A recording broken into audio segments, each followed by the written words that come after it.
இப்போ நீங்கள் என்ன ஏ லெவலில் 2026ஆம் ஆண்டு எக்ஸாம் செய்ய போகிறீங்க. மீடியா பாடத்தை என்ன தெரிவு செஞ்சுருக்கீங்க.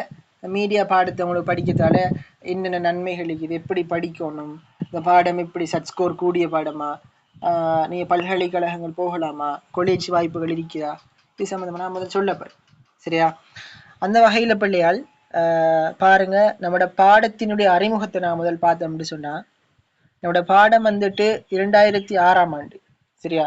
எப்போ அறிமுகப்படுத்த பண்ணி சொன்னால் 2006ஆம் ஆண்டு கிரேட் 10ல், அதாவது தரம் 10ல் செய்து ஒரு பாடமாக அறிமுகப்படுத்தப்பட்டிருக்கு. நீங்கள் ஓ லெவலில் பாருங்க, பாஸ்கெட் சப்ஜெக்ட் எடுக்கிற தொகுதி பாடம்னு சொல்லி எடுப்பீங்க.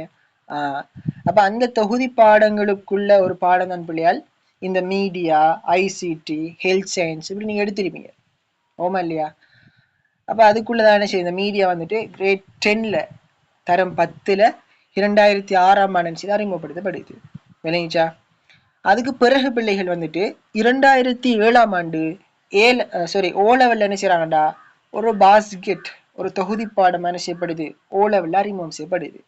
பாருங்க, கிரேட் 10ல் 2006லையும் கிரேட் 11ல் 2007லையும், அதே போல நம்முடைய ஏ லெவலில் பிள்ளைகள் என்ன ஆர்ட்ஸ் ஸ்ட்ரீம்ல 2008ஆம் ஆண்டு செய்து ஒரு மெயின் சப்ஜெக்ட் அறிமுகப்படுத்தப்படுது. பாருங்க, நம்மளோட பாடமானது பிள்ளைகள் ஆர்ட்ஸ் கலை பிரிவு சில டீம் இருக்குது. அதே போல டெக்னாலஜி தொழில்நுட்ப பிரிவோடையும் சார்ந்ததான் நிற்குது. சரியா? இப்போ நீங்க படிக்கிறதா இருந்தா ஆர்ட்ஸ்ல மீடியா பாடம் எடுத்து படிக்கலாம், அல்லது நீங்க என்ன செய்யலாம், டெக்னாலஜிலையும் மீடியா சப்ஜெக்ட் இருக்குது எடுத்து படிக்கலாம். சரியா? அப்ப இப்படித்தான் என்ன செய்யும், நம்மளோட பாடம் ஒன்று என்ன அறிமுகமா இருக்குது. 2006 கிரேட் 10லையும், அதே போல 2007 கிரேட் 11லையும், 2008 ஏ லெவலில் என்ன செய்யலாம், ஒரு சப்ஜெக்டாக அறிமுகப்படுத்தப்பட்டிருக்குது. சரி, அப்ப என்ன அண்மை காலத்துல அறிமுகப்படுத்தப்பட்ட நம்மளோட பாடம் பாருங்க. ரைட், இது நம்மளோட பாட அறிமுகமாக தந்திக்கிறாங்க.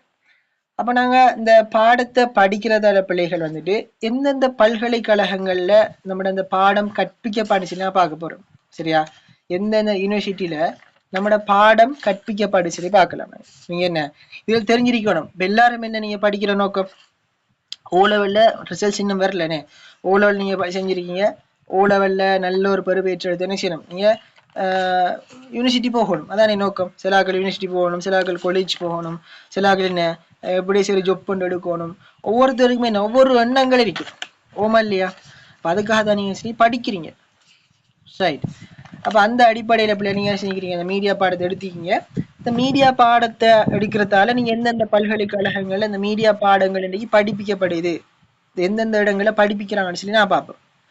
அதில் பிள்ளையார் இன்னைக்கு படிப்பிக்கிறாங்க. முதலாவது கழனி பல்கலைக்கழகம். அதாவது கழனி பல்கலைக்கழகத்தில் நீங்கள் எம்ஏ சொல்றேன் ஒரு பட்டம் ஒன்று கொடுக்குறாங்க. நான் ஒரு நோட் ஒன்று உங்களோட குரூப்பில் எடுத்து போகிறேன், லாஸ்ட்டாக பாருங்க. அப்போ இந்த கழனி பல்கலைக்கழகம் செய்கிறாங்கடா எம்ஏ பட்டம் ஒன்று கொடுக்குறாங்க. அதாவது எம்ஏயின் மாஸ் மீடியான்னு சொல்கிறேன் நாங்கள். சரியா? இதெல்லாம் நீங்கள் பிறகு கேள்விப்படுங்க. அதே போல ஸ்ரீ ஜெயவர்த்தனபுர பல்கலைக்கழகம் நிமிஷப்படுது இந்த மீடியா பாடம். இங்கிலீஷ் அதே போல சிங்களத்தில் கற்பிக்கப்படுது, தமிழ்ல இல்லை. சரியா? அதே போல கொழும்புல என்ன செய்யப்படுது பிள்ளைகள், ஒரு பட்டமாக நாங்கள் அதில் முடிச்சு கொள்ளலாம். அதே போல கொழும்பு பல்கலைக்கழக ஸ்ரீ பாலி வளாகம் சொல்லி ஒரு இடம் ஒன்று இருக்குது. அங்கேயும் என்ன செய்யப்படுது, இங்கிலீஷ்லையும் சிங்களத்திலையும் படிப்பிக்கிறாங்க. அதே போல ரஜரட்ட பல்கலைக்கழகம் என இங்கேயும் படிப்பிக்கப்படுகிறது.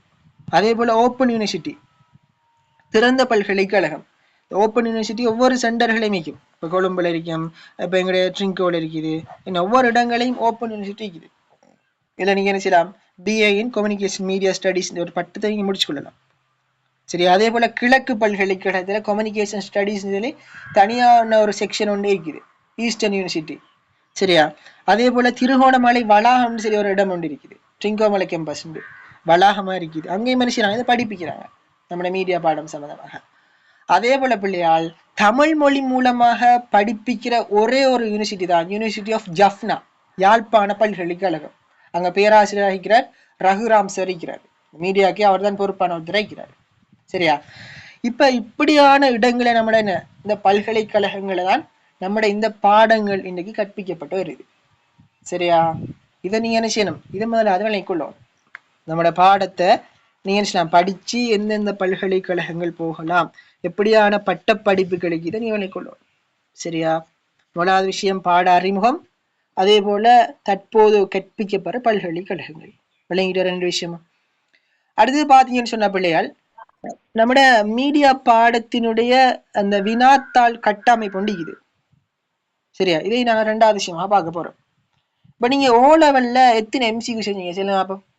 ஓ லெவல்ல எத்தனை எம்சிக்யூ செஞ்சீங்க? 40 எம்சிக்யூ செஞ்சீங்க. நாங்க ஏ லெவல்ல எத்தனை எம்சிக்யூ கொஸ்டின் செய்வோம்னு சொன்ன பிள்ளைகள் 50 எம்சிக்யூ கொஸ்டின் செய்வோம். எத்தனை எம்சிக்யூ கொஸ்டின் செய்வோம்? நாங்க 50 செய்வோம். சரியா, நீங்க இப்ப ஓ லெவல்ல வந்துட்டு ஒரு எம்சிக்யூ கொஸ்டின்ல எத்தனை ஆன்சர் இருந்துச்சு உங்களுக்கு? எத்தனை ஆன்சர் இருந்துச்சு? 4 இருந்துச்சு. எங்கட ஏ லெவலை பொறுத்த வரைக்கும் பிள்ளைகள் வந்துட்டு மொத்தமாக 5 எம்சிக்யூக்கள் இருக்கும். அதாவது 5 எம்சிக்யூ விடைகள் இருக்கும். சரியா, மொத்தம் எத்தனை எம்சிக்யூ கொஸ்டின் இருக்கும்? 50 வினாக்கள் இருக்குது. சரியா, அதுல எத்தனை ஆப்ஷன் இருக்கும்? எத்தனை விடைகள் இருக்கும்? 5 விடைகள் இருக்கும். இதை நீங்க என்ன செய்யணும்? அதுல பொருத்தமான விடையை சூஸ் பண்ணி நீங்க என்ன செய்யணும்? கூட அடிக்கணும். சரியா, ஒரு கொஸ்டனுக்கு பிள்ளைகள் வந்துட்டு ஒன்றுக்கு ஒரு புள்ளி தருவாங்க உங்களுக்கு. சரியா, இது நான் சொல்ற விஷயம் உங்களோட ஃபைனல் பேப்பரை கட்டமைப்பு சொல்றேன் நான். விளங்கிச்சா? ரைட். அதே போல பிள்ளைகள் வந்துட்டு எங்கட பகுதி 2 பொறுத்த வரைக்கும் மொத்தமாக 7 பெரிய வினாக்கள் இருக்குது. 7 பெரிய வினான்னு சொன்னா இப்ப இப்படித்தான் நிற்கும். நான் பாருங்க எழுதி காட்டுறேன். நீங்க இப்போ ஓ லெவல்ல நீங்க என்ன செஞ்சிருப்பீங்க? முதலாவது கொஸ்டின் சொன்னா அது 1 இருந்து 10 வரைக்கும் இருக்கும். என்ன அப்படித்தானே ஓ லெவல் பேப்பர் இருந்துச்சு உங்களோட? அது பிறகு என்ன தனி கொஸ்டின் ஆகிக்குது. இப்ப நம்மட மீடியா பாடத்துல பிள்ளைகள் வந்துட்டு மொத்தம் எத்தனை கொஸ்டின் இருக்குன்னு சொன்னா 7 கொஸ்டின் இருக்கும். எத்தனை கொஸ்டின் இருக்கும்? 7 வினாக்கள் இருக்கும். இந்த 7 கொஸ்டின்ல நீங்க எத்தனை வினாக்கள் செய்யணும்னு சொன்னா 5 வினாக்கள் செய்யணும். சரியா, எத்தனை வினாக்கள் செய்வீங்க? நீங்க 5 வினாக்கள் செய்வீங்க. அதுல பிள்ளைகள் வந்துட்டு 2 நீங்க என்ன செய்யலாம்? சாய்ஸ்ல விடலாம். சரியா, 7ல 7ஐயும் செய்யணும்னு சொல்லி இல்ல, 5 வினாக்களை செய்யணும். இதுக்கு மார்க்ஸ் எப்படி கொடுத்திருப்பாங்கன்னு சொன்னா பிள்ளைகள் முதலாவது கொஸ்டினுக்கு 4 மார்க்ஸ் கொடுத்திருப்பாங்க. 2வது கொஸ்டினுக்கு 8 மார்க்ஸ் கொடுத்திருப்பாங்க. சரியா, 3வது கொஸ்டினுக்கு 12 மார்க்ஸ் கொடுத்திருப்பாங்க. 4வது கொஸ்டினுக்கு 16 மார்க்ஸ் கொடுத்திருப்பாங்க. சரியா, இது எத்தனை மொத்தத்தை கூட்டினா எத்தனை வரும் சொல்லுங்க அப்ப? எத்தனை வருது கூட்டினா? 40. சரியா, ஒரு கொஸ்டினுக்கான என்ன முழு புள்ளிகள் 40. அப்ப இதை போல நீங்க என்ன செய்ய போறீங்க பிள்ளையால்? 5 கொஸ்டின் செய்ய போறீங்க.